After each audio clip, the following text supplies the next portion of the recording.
మహనీయుడు గోపిరెడ్డి సార్. నేను మాట్లాడేటప్పుడు సపోర్ట్ గట్టి కొడాలి, అర్థమైన కొడాలి, అట్లా కాకుండా కొడాలి. అయితే ఈ యొక్క 36 సంవత్సరాలలో ఆయన వివిధ ప్రాంతాలలో, ముఖ్యంగా తాండా ప్రాంతాలలో గిరిజన బడుగు బలహీన విద్యార్థుల యొక్క శ్రేయోభిలాష కొరకు మ్యాక్సిమం ఆయన తాండాలలో పనిచేయడం జరిగింది.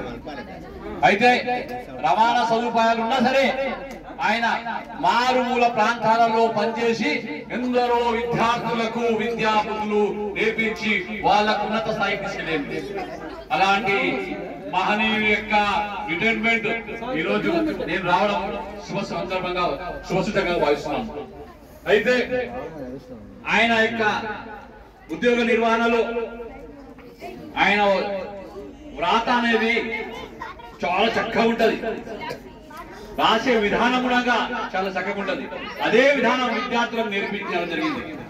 ఎవరైతే తన యొక్క చేతి వ్రాత బాగుంటుందో వాళ్ళ జీవితం బాగుంటుందని చెప్పేసి భావించే వ్యక్తి గోపిరెడ్డి సార్.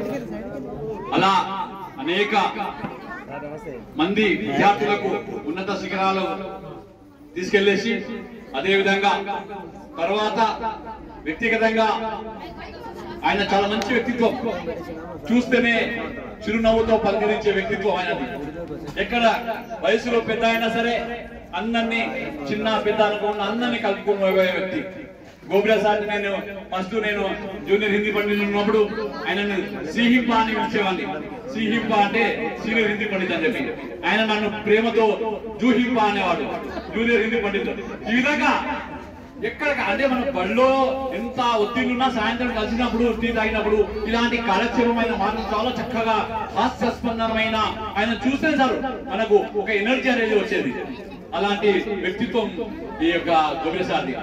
అయితే చరణప్ప సారు, శశిధర్ సారు ఇద్దరు కోడిగల్ నుంచి ఒక చిన్న నాకు అక్కడ రావాలి, నేను అక్కడ కోడిగల్లో పనిచేయాలనే ఉద్దేశంతో సార్తో ఒక విషయం అన్నాడు.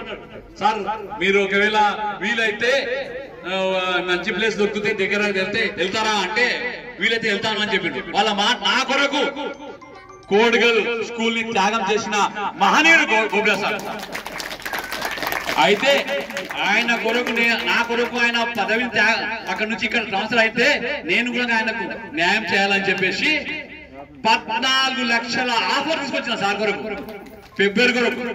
అయితే కొత్తగూడ 14 లక్షలు తీసుకొస్తే సార్ మంచి వ్యక్తిత్వంతో నేను ప్రశాంతంగా ఉన్నా సార్.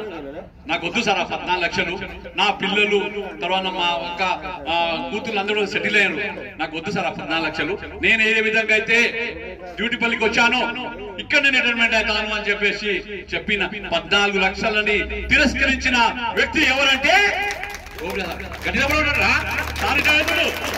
మంచి సార్.